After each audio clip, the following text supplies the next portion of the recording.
I'm always amazed when I go looking at old movies and like ones that you're like, they come out, don't make a lot of noise, but then they keep chugging along and are remembered very fondly, like today's film. Yeah, I love Near Dark. You are receiving this broadcast as a dream. We are transmitting from the year 1999. You are receiving this broadcast in order to alter the events foreseen.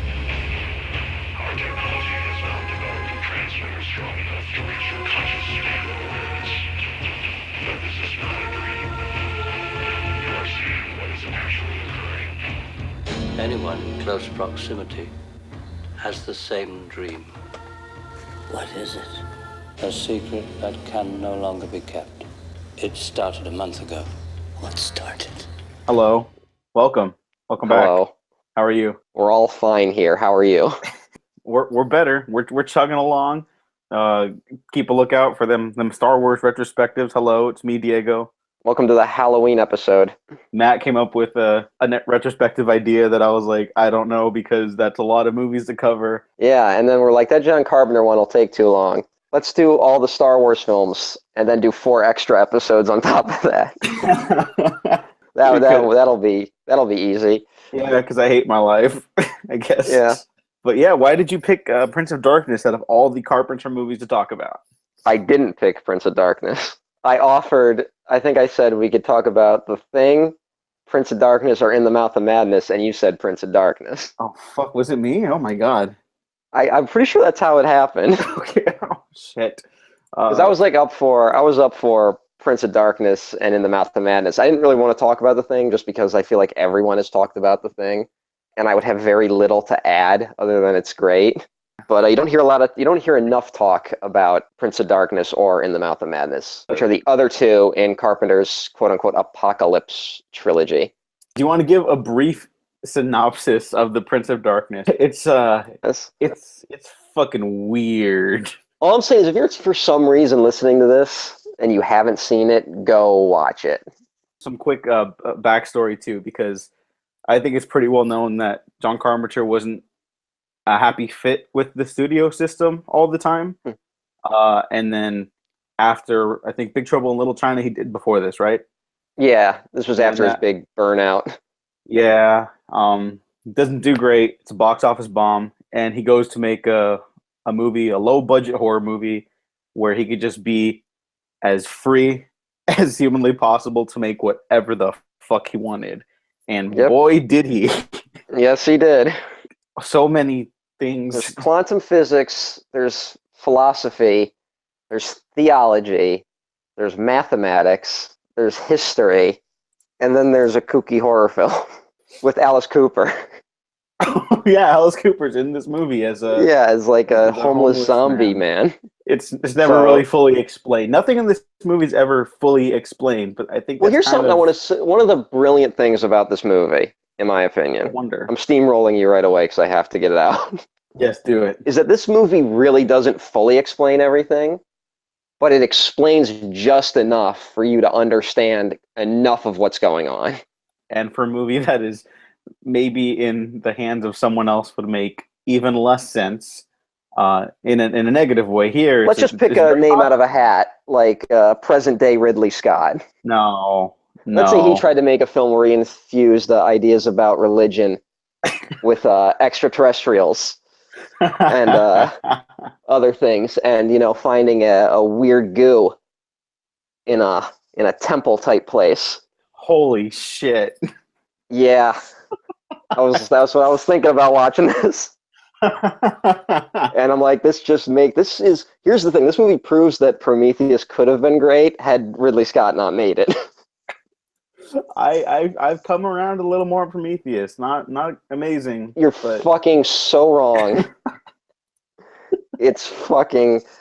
This is what Prometheus should have been. Honestly, that might sound silly, but this is what it should have been.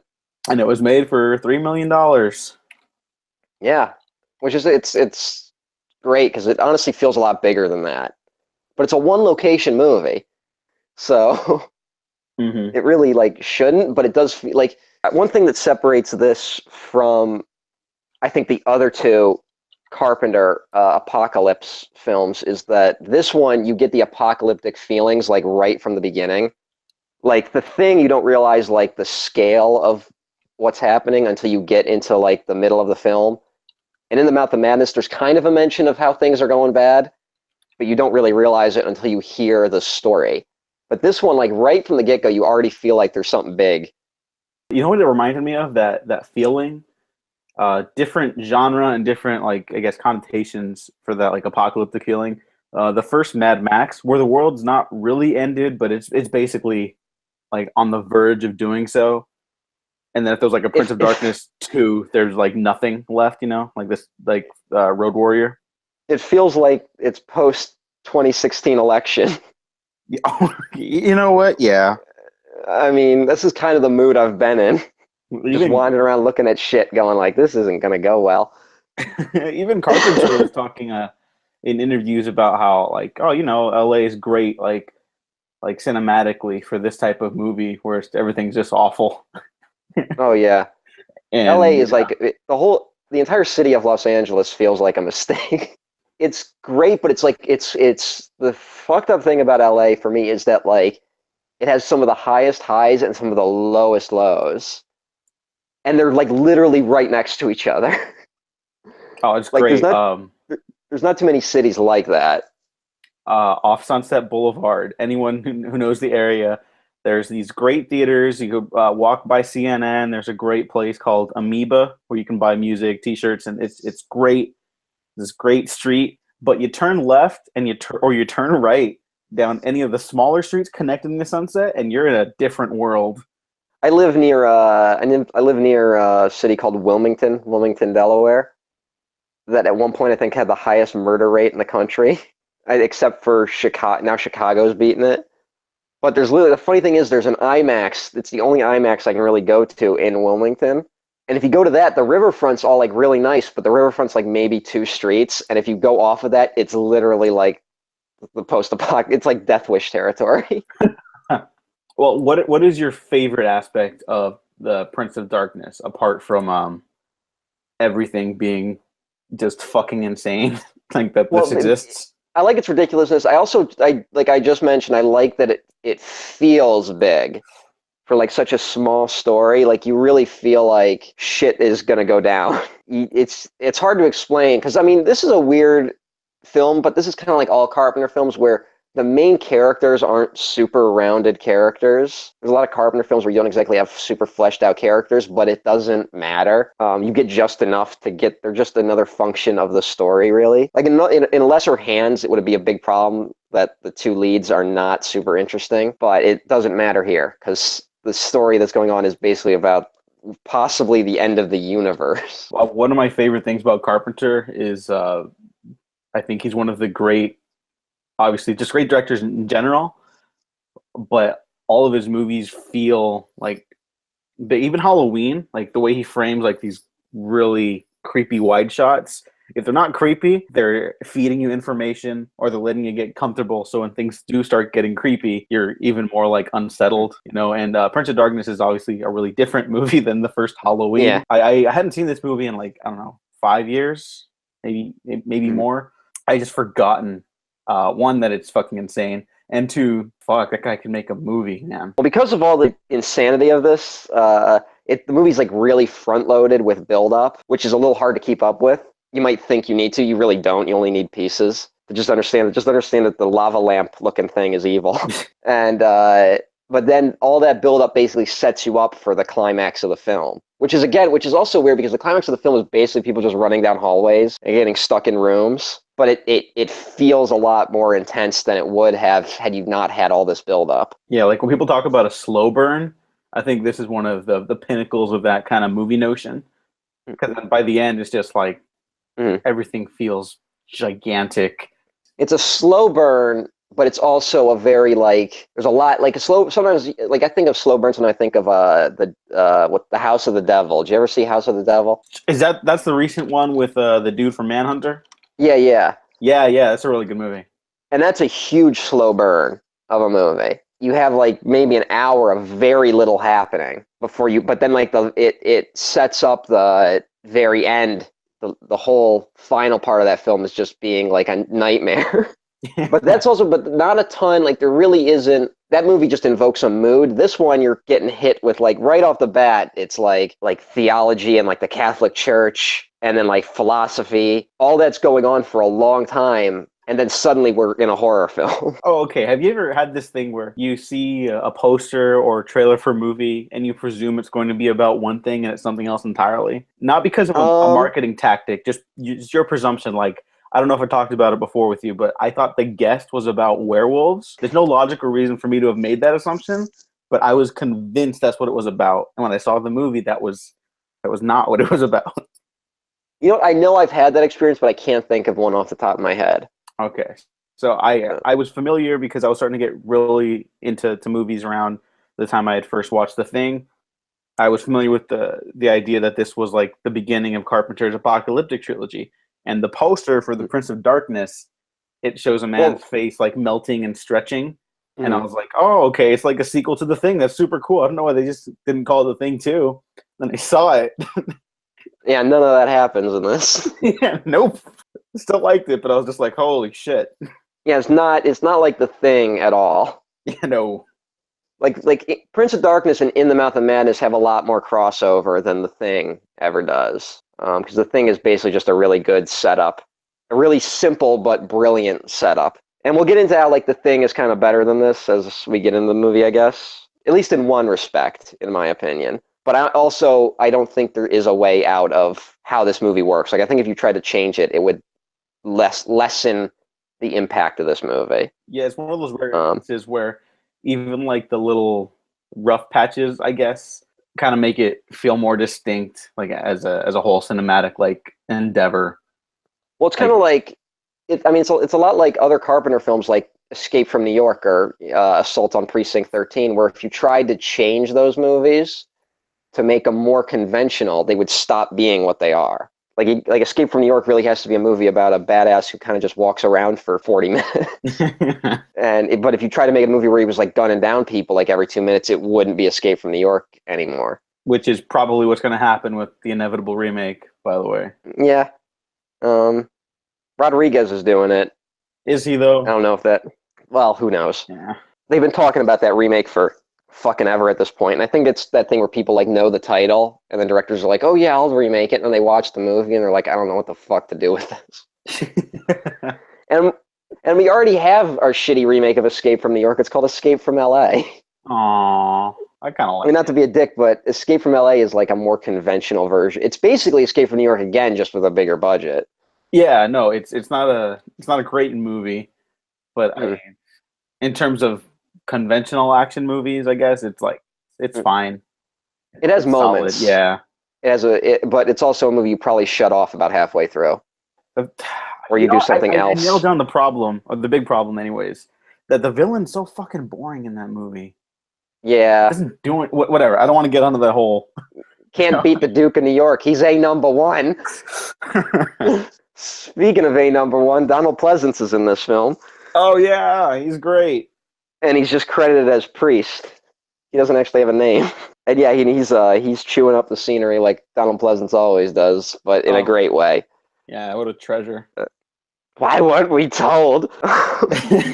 Oh, and Victor Wong from Big Trouble in Little China. Oh yeah, Victor Wong and Dennis Dunn, both from Big Trouble in Little China. Because it's such a small budget movie, he wanted to make sure he was working with people he was comfortable with, and so that's why he got all these familiar faces. Just gotta throw Dennis Dunn should have had a bigger career. I mean, that guy's fucking a charisma machine in both Big Trouble in Little China and Prince of Darkness. Yeah, I think I've seen him in like one other movie, like that I can think of off the top of my head. Not even a movie whose title I can remember. Like he should have had a career. Like that's an example to me of Hollywood being shitty and racist, and it's a shame. He should have been doing something.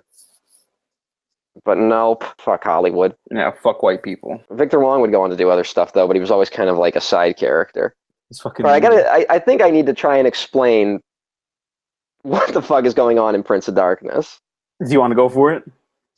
Yeah, because I took a lot of notes. Okay. So I just want to read them. Like I wrote like 3 pages of notes, and like the first 2 pages are all about what's going on, and the last page is like the actual plot. Because, like, the plot isn't that complicated, but the foundation is really intricate. And one thing I think that's funny about it, just to talk about, is that the movie kind of opens with like a dozen horror cliches hitting you at once, which is like an old man dying with like a mysterious box, you know, like an older priest and an abandoned church, and then there's like these planets are aligning. There's like some sort of weird eclipse going on, and like bugs are swarming, and all sorts of shit. It's like you're getting like 3 horror movie setups at once. What does Donald Pleasance say? What, like something's changing in the world or whatever? He says something like great that. Line. I can't remember it now for the life of me. I should have written it down. I didn't write that one down. I did write that someone had written "The Sleeper Has Awakened," which is also a line in David Lynch's Dune. And then we immediately go from all these horror cliches to a philosophy class where they're discussing the nature of truth. So buckle in, people. And there's all this stuff about like classical truth and how like, well, what we can see and touch and feel is real, right? Wrong. Because when you get down to a subatomic level, all the rules do not apply in quantum mechanics. Like all our rules about nature don't apply to quantum mechanics. So as this film describes it, the subatomic level equals like ghosts and superstition.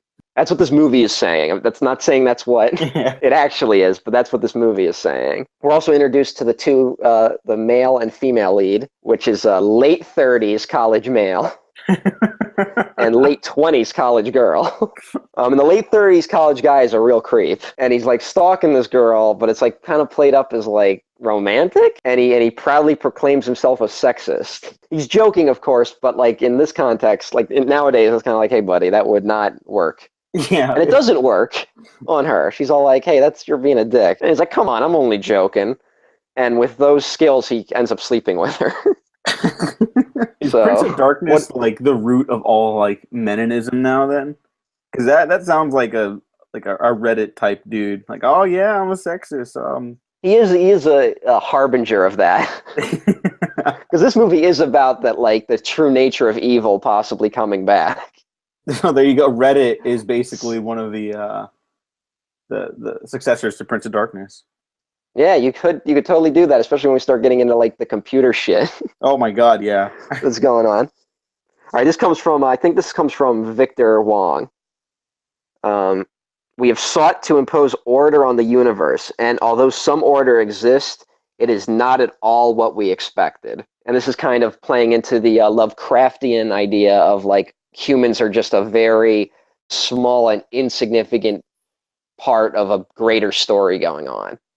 Which is that like, and this movie's basically positing that God does exist, but the idea of Jesus and God being human and that humans being one with God is completely bullshit, which is a scary idea. And not only that we start getting into this idea of the anti-God, but we'll get to that. Oh my, it's fucking wild. And to that Lovecraft thing, I think that the whole trilogy is pretty inspired by Lovecraftian nightmare fuel. Yeah, it's usually Lovecraft mixed with another genre. Although this one seems very pure Lovecraft. Like this one seems the closest to Lovecraft. In the Mouth of Madness feels like Lovecraft mixed with Stephen King. The Thing feels like Lovecraft mixed with a B monster movie. And they're all great in their own respects. Yeah. The Thing, even though it's like the simplest one, is probably the strongest of the 3. Like that's my favorite Carpenter, so I'm gonna of course say that, but like it's the cleanest. There's no real like a rough around the edges sort of deal. Well, that I'll get into it, but that movie works for a very specific reason in a way that this movie doesn't. I mean, not saying this movie doesn't totally work, but that there's a thing that elevates The Thing that doesn't happen in Prince of Darkness. We're also told that a supernova has exploded and that we're passing through its particles, which are from Precambrian times. So that plays into this somehow. And again, like this is something that like, you're kind of set up like that. You're getting all this set up about like this ancient battle happening. You don't really need to know what the supernova is connected to in order to understand what the fuck is happening. You just need to know that like there's a lot of like that this story is cosmic, basically. There's one problem I think that this film might have. One of the problems is that, and not just this film, but like a lot of American horror films, that try to do Lovecraft anyway. It's that it's always a little weird when they try and set a story like this in America because nothing in America is that ancient. Like you at most you'll have an Indian burial ground, and even then usually it's been defiled by Americans. I mean by like colonialists. Yeah, So, and then when they bring in the Native American stuff, it goes into like sketchy territory, and yeah, they well, yeah, never there's like all deal with sorts of it shit. properly. Like I love Bone Tomahawk, but I recognize that they try to like dehumanize the Native Americans in that movie that are the quote unquote monsters, but it's like, yeah, but they were still people. I love Bone Tomahawk too, but it did a hilarious thing where they brought one Native American actor on screen for 5 minutes to say these aren't real Native Americans, Yeah. these monsters. That's And they're like, oh, okay, exactly that makes it all right. You're like, okay, dude, whatever you say. And he looks like he doesn't want to be on the set of Bone Tomahawk. Like, he just looks so grumpy. But he does call He's like, out at least Matthew Fox, and he's like saying, oh, he's killed more quote unquote Indians than like anyone believes, and he's just like, that's an ugly boast. yeah. But see, and then we're like, well, at least they're commenting on it. yeah, it's like we're bending over backwards to like justify it. Maybe the Native American character could come along with us. No? Okay. Yeah, I mean, if he knows about him, why not? Better stick to the 4 white guys. Yeah. But that's, again, here's something that a lot of people don't understand. You can be critical of the things you love. Yeah, exactly. You can be critical of, and all you have to do is just, be critical, and you can't force someone to love something with those kind of mistakes. Like if that was like a deal breaker for someone, I can't go fuck. Like I can't go fuck you. Like those are fair deal breakers for people. Some people don't like that. Some people don't like that David Lynch films use imagery of violence towards women. And like you can't say, well, get over it. You have to be like, hey, if that's not for you, that's fine. But just don't be a dick. People, just understand that all work has some sort of flaws. Except for Alien 3, which is of course a masterpiece. So I was so worried you were about to say Alien Covenant. No. I like had a fucking mini heart attack that you were gonna bring up that shitty film. The best film of 2017. But back to Prince of Darkness. Fucking dick. Anyway, well, I was talking about that this church, they do mention that this church was built in the 1500s, built by the Spanish, and they were called the Brotherhood of Sleep, and they were a rogue Christian sect that even the Vatican didn't know about, and that they've brought things from the Middle East. And one of the things they brought is this creepy green lava lamp that spins around. There might be something weird with it. So they're going to try and figure out what it is. And the only thing they have is that there's this book in front of it. But the book has like text written over text multiple times, so it's going to take a while to decipher. And it's written in Latin, so they got to get a Latin scholar. Then we have some Schrodinger's cat talk, which I'm not going to explain Schrodinger's cat. And it's used in this context to talk about, it's used to talk about the human perspective and how we can't really see everything. And also, again, how on the subatomic level, science, as this film defines it, doesn't really work. And is in fact against much of how we understand reality. So we were getting this group going in, a group made up of, they're going to this old church with the green lava lamp in it. And they're sending in a priest, philosophy students, Latin experts, and computer scientists.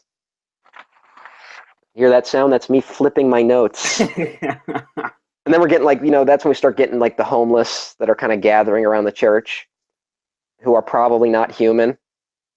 There's some type of voodoo zombies that have like bugs crawling out of them. So they might be bug people. I don't even know. They never really explain what the homeless people are. No, they don't. But because I just watched Fright Night 2 for the first time recently, it just reminded me of one of those guys. Yeah. That was kind of just a fun thing for myself. There's also a weird thing that mentions that this church actually operated in the 50s, but then was shut down for mysterious circumstances.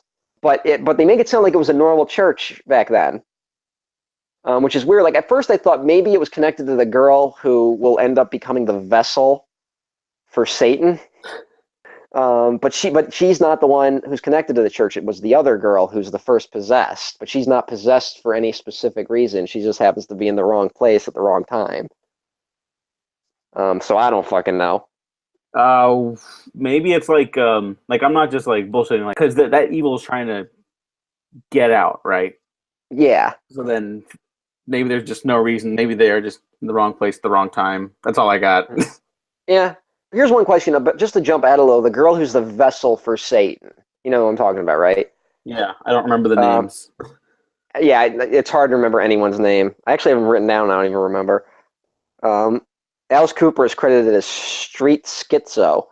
Anyway, apologies to people with schizophrenia. Yeah. Anyway, she gets that mark on her, right? Maybe I just like got distracted while I was watching it. How did she get that mark? I didn't pick up on that. Huh.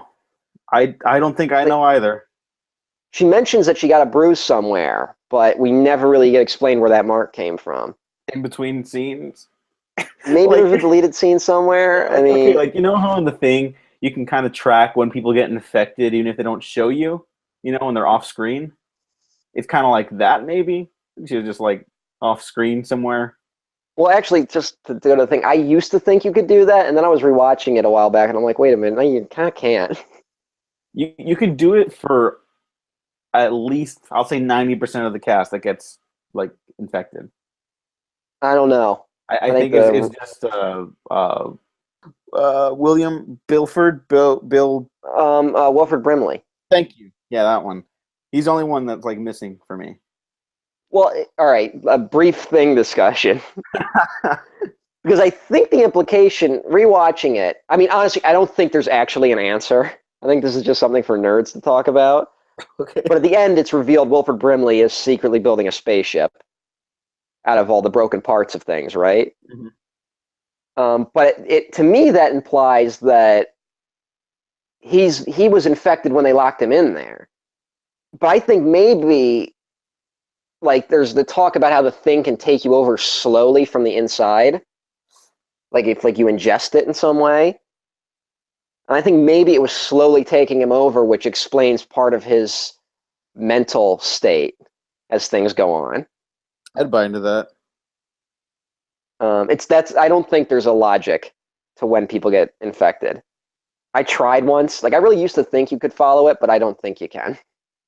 Fair enough. Because I remember when I was watching on the big screen recently, I was trying to track everyone, and then there are some you can be like, oh yeah, they got it here, they got it there. Like that guy who burns himself, like it's all the setups there. You just don't see like the immediate impact or resolution of it. But yeah, I keep forgetting his name. Whatever. Well, Spaceship Man. That's the only one. Yeah, Wilford Brimley. But the guy who burns himself in the Thing. See, that's to me, it hints at the idea that Wilford Brimley was like infected, and was slowly taking him over. I think the guy who burned himself realized he was also partially infected. He wasn't getting attacked. He just realized he was also at some point going to turn into one of them, so he killed himself. Fuck. Now I want to talk about the Thing only, but well, that's a whole. And also, at the same time, I don't think any of that has any real answers. Yeah, and nor should it. I would say it's just fun. It's just fun to talk about. All right, so they start examining the text that was found in the basement of this church, right? And they realize that this text is filled with differential equations, but it was written before differential equations were even a thing, and that the latch on it only opens from the inside, and that there's some sort of code going on, but it's not winding down as like some sort of like like if you leave like meat out, it'll rot. But this is actually, it's putting itself together, like against what it should be doing now that it's kind of exposed. And we eventually find out that this thing is supposed to be the physical, biological this lava lamp is Satan. So there's that. Also, I think this was at a time. I think this was written at a time when there was something called the Bible Code that was really popular. Do you know what this is? I do not. This was a very popular pseudoscience thing that was going on. Partly because the end of the world prophecies, there was a lot of them in the 80s. Partly because it was supposed to be 30 years after Israel is reformed is when the world was supposed to end. So the 80s was like 85 was 30 years after that. So there's a lot of like apocalyptic talk going on. Well, that explains Life Force. Yeah, a lot of televangelist talk going on. I don't think nothing explains Life Force. But the Bible Code was this thing that there was this belief that you could, it's such bullshit, but if you apply like certain numbers to the Bible, you can find like hidden messages in it. And like the classic example is that in Genesis, if you apply the Bible Code, you can find that the chapter in Genesis is actually secretly has every single tree on Earth listed in it. It's bullshit, let's just say. And this was disproven when they basically took the same code and applied it to books like Moby Dick and were able to find other predictions in it. They basically said the Bible predicted things kind of like Nostradamus supposedly predicted things, which is always funny, like to watch people like Nostradamus, like the Antichrist, if you read Nostradamus, is supposed to be the Ayatollah Khomeini, and then no, it's actually George W. Bush, and then no, it's actually Saddam Hussein, and then no, it's actually Barack Obama. Very shortly, we'll actually have some books coming out about how Trump is probably the Antichrist. And they're probably the closest to the truth, but still wrong. Well, he's not the Antichrist. He's just a piece of shit. Yeah, he's a shitty Antichrist. Yeah, he's so fucking. He's objectively so awful. He can't even be like a good Lucifer. Wasn't that the joke that the Antichrist actually means shitty Jesus? It's not evil Jesus, it's just a shitty Jesus. Instead of like performing miracles, he's just like smoking weed on the couch. And he just talks about how great he is. Yeah, he's like, "Oh, dude, sick. Oh, I'm a fucking dude. Water in the wine, like it's still water, Jesus. Nope, it's wine. Drink it." My dad just doesn't understand me. My dad told me I was the best. He doesn't get it, man. It's not a phase. Man, have you read Trump's tweets about his father? Fuck no. They are so sad. like they're very clearly like a father who fucking hated his son. He's like, but my dad secretly loved me. He just had weird ways of showing it. And his dad's because like, of that, the tweets just like, oh, all right, dude. And because of that neglect, Trump is going to end the world because he is a hollow human being. Anyway, so yeah, the lava lamp has Satan in it. Although he's referred to as he is Satan, but that we find out through the text that there's a father of Satan, also referred to as the anti-god, who walked the earth before man, and he buried his son in this lava lamp. And that's Satan crashing to earth. And that Christ was sent to earth not to teach us to be nicer to each other, but to warn us about the anti-god. And Christ isn't from a biblical heaven, but from an extraterrestrial origin. And that there is a God out there, but he exists in our universe, essentially. Yeah, see, so but it is because like he exists, what? It is like Prometheus. Yeah, it's a better version of Prometheus. I would agree to that. It's a much better version. It's better. It's better. It's much better. It's better. And this movie it makes me hate Prometheus more because I think if you could have made Prometheus, because here's the thing. What makes this movie really interesting is that these scientists, when they get there, I'm not saying they act like real scientists, but they do things that make sense as researchers. You know, like they're plugging computers into this lava lamp and they're like reading code. and they're deciphering things. They're not just bumbling through like tunnels and doing illogical things that like it in ways that don't feel endearing, or like it just feels out of place. It feels like people do things just to keep the plot going. Like those two idiots in Prometheus only get scared just so they can get separated. There's no logic behind them getting scared. There are people who get scared in this movie, but the reactions feel a lot more realistic. Where like most of them are in denial of what's going on. They're like, this can't be real. They're like, that's too fucked up. Like if the people in Prometheus had reacted the way these characters do, that movie would have played a lot better. And it would have been more interesting to see them, like trying to actually crack the code of what's going on, instead of just having David like wander through and play that stupid flute, while like other character, like they would have been cooler to see like a scene where like we actually test that flute and like see like what different things do, and maybe David would crack the code on his own but not tell anyone because of his duplicitous motives. Tell me how you really feel. I'm just so pissed because that movie could have been great. It really could have, and it's just not, because it's in the hands of a doddering old fool.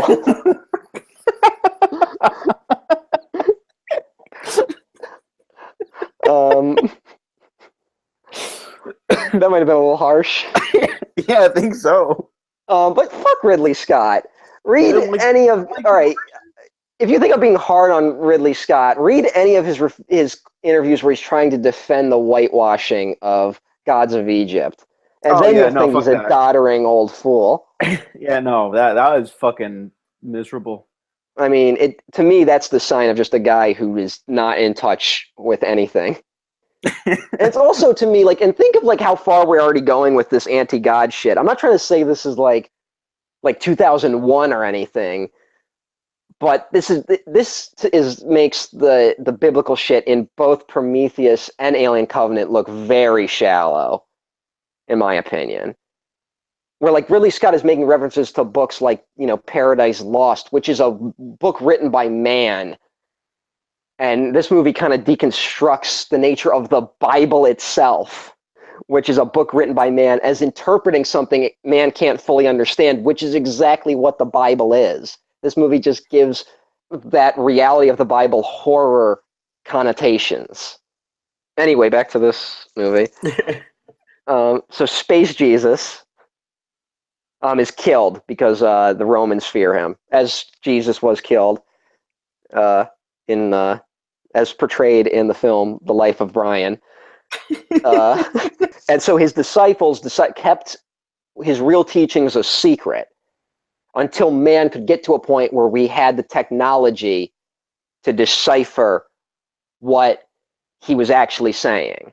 And this is actually a very interesting idea about like going back and looking through the Bible in a modern way, like where we bring science to the Bible. It's not like God of the gaps, which is like, the idea that God keeps getting smaller and smaller as we discover more about the natural world, and he plays less of a role in the development of humanity. This is an idea that like, well, we don't. The Bible was like as a very piss poor attempt to explain the natural world, and that we need to put that in its context and then let science carry the way further. This movie implies that the end result of science is finding out that there is a God, but God is a different type of being than as explained in the Bible. And the Catholic Church is built on this whole, like they basically lie. The whole Catholic Church is a lie. And that the notion of good and evil being a force within man, like original sin, is a complete lie to keep us comfortable. Like that's because even though it makes man sinful and evil, it still keeps man at the center of the story. Whereas the truth, quote unquote truth, established by this film is that evil is actually a subatomic cosmic force that is like, and it doesn't give a fuck. And so is good. Good is not a part of us. It's a thing way beyond us, and we're just caught in the middle of it.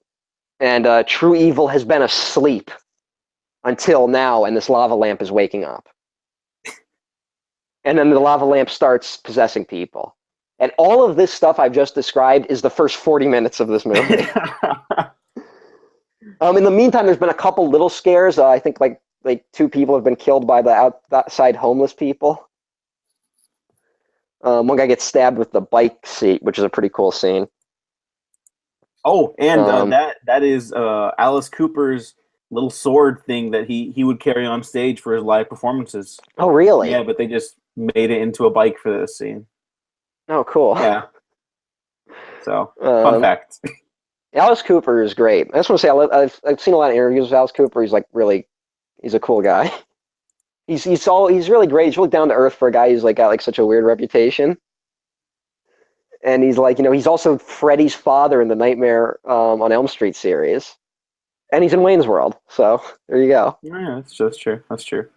All right, do I have any more notes on this anti-God nonsense? I don't know, but I will say about all that, it sort of works as like a reverse form of The Thing, where all the transformative horror is internal. It's not external. We're not seeing it like people shapeshift and like burst with blood out of their eyes. Or I mean, we do see stuff like that eventually. We but see a lot of stuff going into people, though. Yeah, and but the terror in this movie, more so than I think a lot of other Carpenter movies that are horror based, are all about like the shifting perceptions. Mhm. Thing kind of does that too, but then people burst into weird, disgusting things. And I want to also mention this movie owes a lot to the British horror film Quatermass and the Pit. Does it really? Yeah, which also plays up on this idea that our notions of God and the devil are actually like extraterrestrial cosmic forces. And there's a giant like bug demon head that's floating over the city of London at the end of that movie that terrified me as a child. Well, I will have to check that out because that check sounds out amazing. all the Quatermass stuff is great. There's like 6, I think. Okay. There's technically 3, but they were all remade. Okay. But they're all great. And just to show that there's definitely a connection is that the writer of this film is credited as I think Martin Quatermass. It's actually John Carpenter. John Carpenter wrote this, but he used the pseudonym something Quatermass to show that he was hinting that he to show the direct connection. Yeah, go watch the Quatermass films. Are some of the most underrated sci-fi horror films ever made. Also, this movie kind of brings in some of the ideas Carpenter would later explore, not just very bluntly in They Live, but it's kind of all over his work about how like institutions have become corrupt and that it's all about selling us like ideas that we like. Capitalism has basically taken anything that means anything and turned it into a product and therefore watered it down. So there's some anti-capitalism stuff going on in here. And then we get to, and this is where we can just get back right into the horror film stuff. I think I have all the basic things that are happening in it. But then we get one of the most genuinely unsettling scenes in the movie, which is the dreams from the future that everyone starts getting. And that little voiceover that happens. Yeah, this is not a dream. And it's like it feels like crappy VHS quality. And they just keep replaying it. And if anyone who's seen it knows what I'm talking about, this is like that image is genuinely unsettling. Like it's not just that voice definitely adds to it, but that like image of coming around that church, and like it's because it's the outside of the church, and there's like a winged figure in the church that you never fully see. Although there's debate about whether you fully see it, but we'll get to that. And we're being told that the message is coming from the year 1999, I think.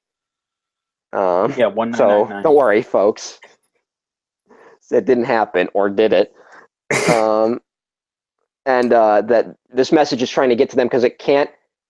That so far the future does not have the technology to reach people on a conscious level, so it has to go through your dreams. and they're trying to say you have to alter these events from happening. So that image, that's very. I mean, this movie. I'll say I don't think this movie's super scary. It's got like it's more just like really like kind of cool, as most Carpenter films are. It's got some unsettling stuff and some body horror, but it's not like super frightening. There's some intense stuff going on, but that image of the thing in the church door, like it gave me nightmares as a kid. I think it's interesting that you say that because I think this is the scariest Carpenter film. Really? It is genuinely unsettling to me. That shot in particular, of course, that is holy fuck. Yeah. I might have nightmares after recording this because that's still scary. Yeah. As for the rest of it, it's not as tense as some of his other earlier works because later, I don't know if you want to talk about it, but he kind of drops off a little bit. Yeah. But none of it just hits me harder. I don't know. I think the whole cosmic horror sense of things and like the idea that people don't matter and that the way that good and evil are like these unquantifiable beings almost like it's the scary implications to that. Yeah. No, that's what's great. I mean, that's the brilliant thing. Carpenter must have realized he was not going to have a big budget. So he couldn't do like a big horror film. So he just had to make the story itself big, like the foundation of it. And then basically, because I mean, like I said, the end of this movie basically just turns into people stuck in rooms. Like it's that basically the dilemma at the end of this movie is that everyone's kind of separated in different rooms. And if they go out in the hallways, they'll get killed. And that's basically it. But because we have all this setup, it feels a lot scarier than it would be if they were just like, if like the whole setup was literally just like, oh, if you touch this orb, you become possessed. It's great, doing a big story with a low budget. I mean, meanwhile, if you do a film with a $100 million budget and great cinematography and massive sets, but have a shit script, it feels like a fucking wet fart. So, so then the horror film begins proper, I would guess. We see a guy who was killed by the homeless people earlier, who was then a bug man. He's basically just a bunch of cockroaches and ants. And the ants are used as a metaphor. Little on the nose, but also it works because there's multiple meanings to the ants, which is that the ants are very specifically being controlled by Satan in this film. But also the ants represent, because ants, army ants follow the orders of the colony, and they cannot see their perspective in the grand scheme of things, which is a metaphor for how our characters are being used as to bring about the return of the anti-god, but also how humans just are, our cosmic perspective are the equivalent of ants. You get a really fucking cool-ass scene where there's a girl just typing on the computer over and over again, "I live," with an exclamation point. I don't know why Satan felt the need to do this, but he did. It's creepy. And yeah, it's creepy because then he writes, "You will not be saved by the Holy Ghost. You will not be saved by the god plutonium. In fact, you will not be saved," in all caps. All right, let's talk about the god plutonium. Okay, because have you heard I was gonna say Stephen King, Carpenter talk about the stuff happening on screen? No. Okay, I can't find a source, but I'm pretty sure I should listen to the director's commentary. I haven't listened to that, but all his commentaries are great, by the way. Well, he's just basically like, oh yeah, like all that stuff is just like scary bullshit, like meant to like assault. Yeah, the but like the plutonium. Because to me, like this could have two things for it. One, it could mean very specifically plutonium, right? Mm-hmm. Which could mean that like man's weapons are useless because we use plutonium. Yeah. Or that the Christian god's real name is plutonium, which is an interesting thing to add on to this film. Again, but also because we're talking about like on atomic levels, there's the plutonium on the atomic chart or whatever the fuck you call it. Is that what you call it? Yeah, plutonium. Plutonium. And this movie talks about how because of, atoms, and there's also an antiparticle to existing particles. So the anti-god is maybe possibly spawned by the god plutonium. There's a lot to unpack with that one line, but at the same time, you don't need to understand it. Yeah, to follow the film. Yeah, if it's that particle stuff, then that totally makes sense. But my first thought when I first saw the movie, my brain went to Pluto. There's no actual correlation between the two, but just because Pluto, plutonium, and so there's no connection. But then I started going down this whole other rabbit hole about like space and gods and like the different incarnations of gods and different religions around the globe. And it led me nowhere, but I thought about that a lot because that's a weird fucking thing to say. Again, the brilliant thing about John Carpenter, and I think a flaw with how a lot of films try to ape his style these days, which is Carpenter his films are ambiguous enough. I mean, they're not ambiguous in the sense that you don't know what's happening. They're just, he has a lot of ideas in them that don't need full explanations for the films to work. The films work on their own. But when you keep coming back to them, you can discover more, and it's enjoyable to discover more. And I think a lot of screenwriters grew up, with those feelings, because, his movies were kind of the first movies to get really big in rentals or like late night movie watching. So people would watch them over and over again and then be like, oh man, you could like read all of this into The Thing and like stuff about like identity and like who's really infected and what does the ending mean? Stuff that there is really no intention. There's nothing is you don't have an answer by the end of that film, but you don't need it. And then you get people like, honestly, I didn't want to insult Damon Lindelof. Seems to like try and reverse engineer those things where he starts with a bunch of questions. Like he's trying to invoke those feelings and trying to get people to think that way. And it only ever really worked while Lost was on the air. Because every week people would like want to look up answers because they wanted to figure out what was going to happen next. But once Lost finally ended, it lost all its staying power. And none of his films that have tried to do that same thing have worked. There's no interesting, like you explore his ideas out of frustration, not out of an enjoyment of the film.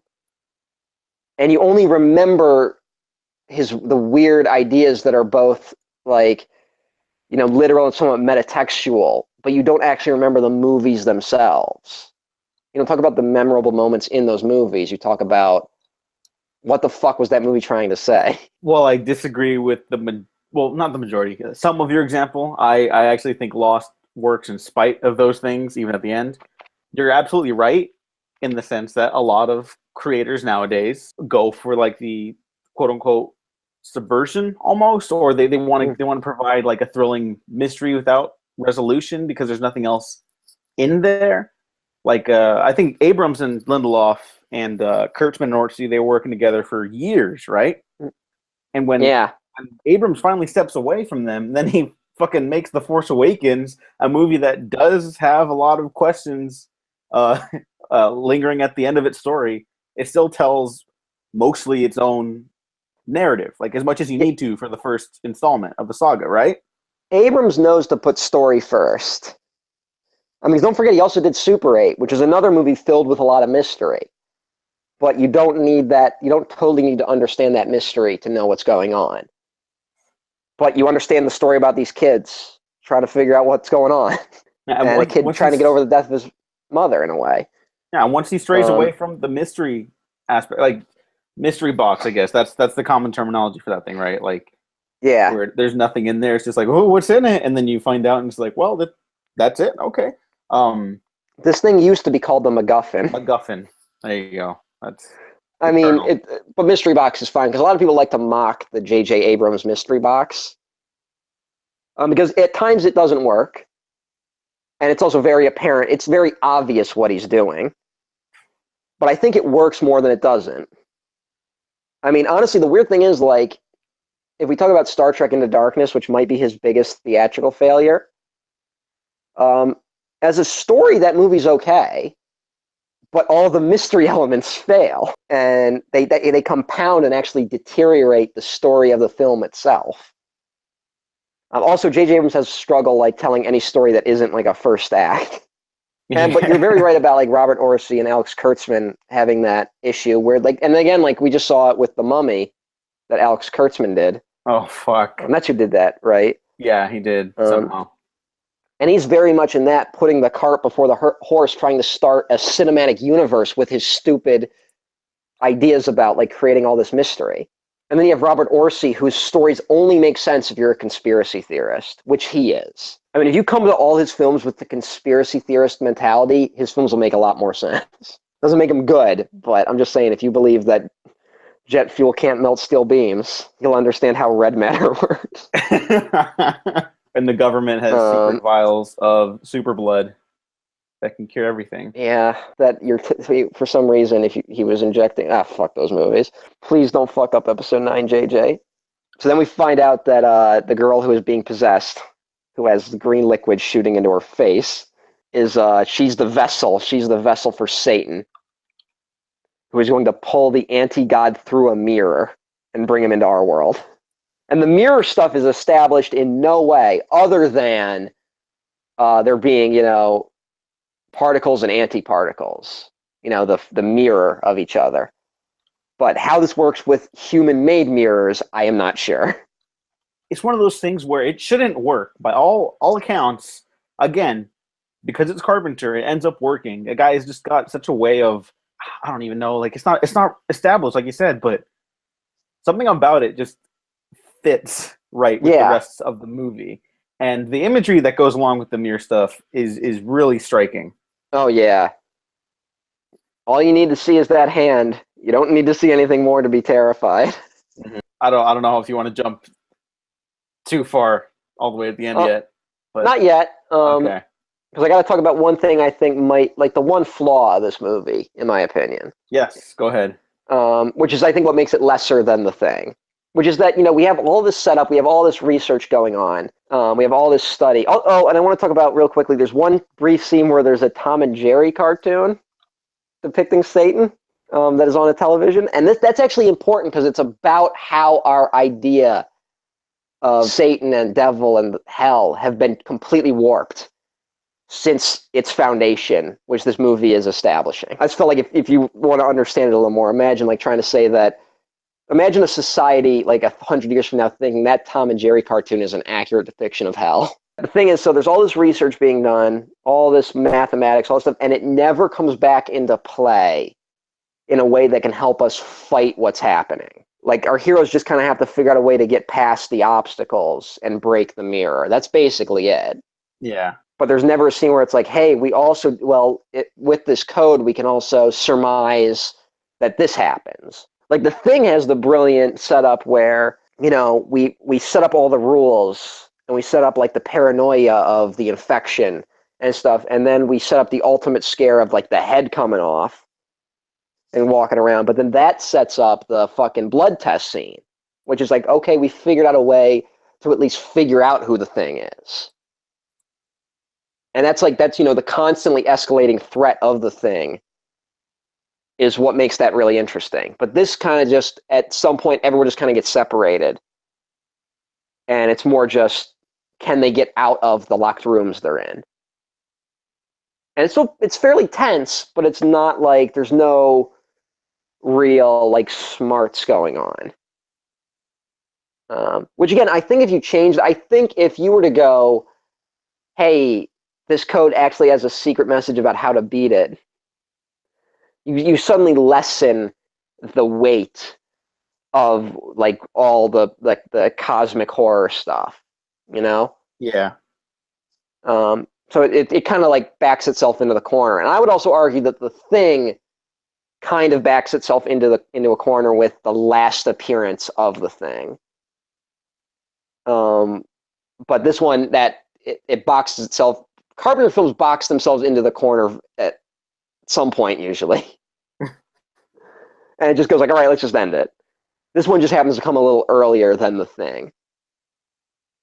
In fact, I think maybe the only one that doesn't really box itself into a corner is in the Mouth of Madness, where boxing itself into a corner is what the ending of that film is about. So there's that. All these three apocalypse movies have different strengths and weaknesses. Is basically what I'm saying. What aspect of the final thing revelation bugs you, I guess? Well, it doesn't bug me. It's just that, all right, because I can't, like, because I don't have an answer to it. But the thing is, up to this point, every time we've seen the thing, it's like in a different, more like intense way than the last. You know what I'm saying? Mm-hmm. Like first we just see the damage of the thing, and we get that corpse, right? Yeah. And that corpse is nightmarish. Then we get the dog thing, and we're like, that dog wasn't. It wasn't a dog; it was a monster. Then we get the Bennings thing, which there's only has those fucked up hands that you can barely see, and makes that like terrifying sound. But now we basically have it confirmed that the thing can disguise itself as human. And then we get the scene with the head coming off, and that's also the scene where all the paranoia kind of comes to a head. Wow. But then we get the head spider. Like literally, the head spider comes off and crawls around, and that's amazing. And that leads into the blood test scene, which is also amazing. And that sets up our final, which is basically those guys realizing they're all going to die. But our final confrontation with the thing is just a giant monster in that last scene. It's not. I'm not saying it's bad, but I'm saying it doesn't top what came before it. And I don't know how you top it. But the thing up to that point had been consistently topping itself. And the only thing it could think to do at the very end was just be bigger than it had been. And that's a bit of a letdown, in my opinion. Not like huge. And again, I would put the thing in my top 5 of movies. I love the thing. I'm just saying that at the end of the movie, it's not like there's not a bigger battle happening. It's just a giant thing. Okay, yeah, that's interesting. I would say, I totally see where you're coming from. But then Kurt Russell's like, yeah, fuck you too, and then blows up everything. So it's still like amazing. Yeah, it's fun, but I'm just saying like that's a movie that up till that point. And again, when I watched this movie the first time, I wasn't thinking these things. Yeah, of course. This is only something I realized on the 30th rewatch of the thing. It's still great. Like even with that. I mean, every movie has flaws. There's fucking pterodactyls in Citizen Kane. Doesn't make Citizen Kane not great. Google what I'm talking about if you don't know what I'm talking about. Because I will not explain it here. I haven't heard that in a long time. I had completely forgotten about that. Yep. All movies have their flaws. I'm just going to put an image up on the video. Just of the pterodactyls in the background. Yeah. Oh, yeah. Well, Carpenter never crosses that line where it becomes too obtuse to really decipher. But he never goes to the point where it's cartoonishly over-explained. Yeah, I mean, I've always appreciated that. Some people would say he over-explains things, but those people tend to be assholes. I've never heard someone say that, but I'm sure someone out there has said it because there's someone who took one philosophy class. And they'd be like, that's not what Schrodinger's cat's about. I'm like, fuck you. That doesn't matter. Or when someone goes to like film school for the first time and they're like, oh, well, like Halloween, there's nothing really happening in the movie. The seatbelts in Jurassic Park set up how the dinosaurs will mate. Did you get that? Did you get that? Did you get that? So, at the end of Prince of Darkness, our female lead sacrifices herself to push Satan's human avatar through the mirror that will be used as a portal to bring the anti-god into our world. Which all makes sense while you're watching it. Yes. And then Donald Pleasance destroys the mirror with an axe. And possibly his faith. I'm not sure if like the reason he could do that was because of his faith. Maybe. So the mirror gets shattered, and trapping our female protagonist on the other side. and then all our characters leave, and evil seems defeated. And then our protagonist has a nightmare jump scare, which is actually pretty effective, if I'm being honest. If you save your jump scare for the end of the movie, and your movie only has one, it's usually pretty effective. Not only that, but the actual ending of the movie even subverts that a little bit, which I fucking love so much. Yeah. Well, you get the dream message again, which we see, except this time, instead of that winged figure coming out, we see the female protagonist coming out, implying that we've basically changed nothing, except now that when this portal opens again, she'll also come back, possibly as the human avatar for the anti-god. And then our main protagonist wakes up and sees something in a mirror, and we never see what he sees.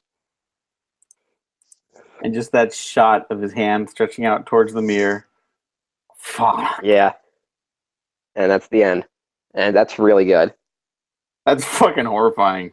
And also, it's an old school meme, the jump scare, I mean. Back in the before YouTube days, in the "You're the Man Now, Dog" days, that jump scare, they used it as a meme where he would wake up next to different things. So as an example, he'd wake up next to, like, the Burger King.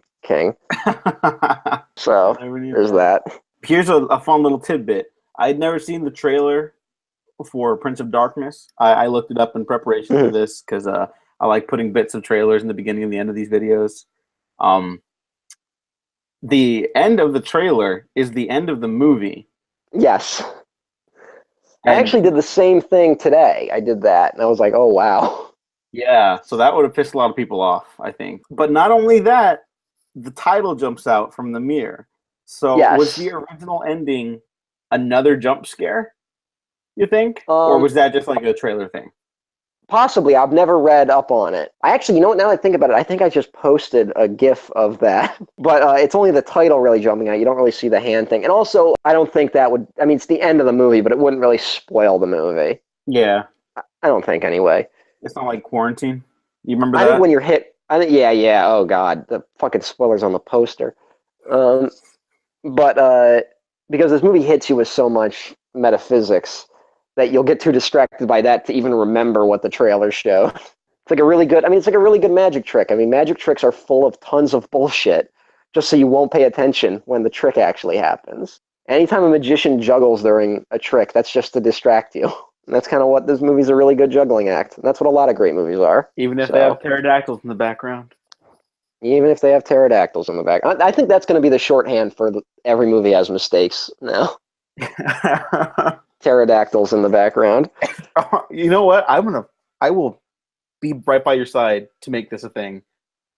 Fucking make some t-shirts. Yeah. We're gonna be rich. Yeah, every movie's pterodactyl in the background, and the casual person just like, what the fuck are you talking about? And then we laugh at him like, this guy doesn't get it. And then I could just be all elitist. Yeah.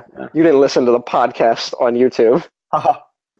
That's Prince of Darkness. Is there anything else you want to add? Nah, Prince of Darkness is fucking great movie. You should have watched it before listening to this. Yeah. In fact, you should just watch all of the movies we talk about before listening to these things. Yeah, that would be a good idea, because we pretty much give away everything. Luckily, we did not give away In the Mouth of Madness, because that's a lesser seen Carpenter film. So yeah, that's Prince of Darkness. You should all watch it. It's good. Matt, where can people find you online? You can find me at EmperorOTN at twitter.com. What if they want to find you in person? No. You can find me on Twitter at DEGGO Waffles. I shoot trespassers on sight. Check out other things on the Waffle Press podcast. Stand your ground. We're doing the Star Wars retrospective soon. From my cold, dead hands.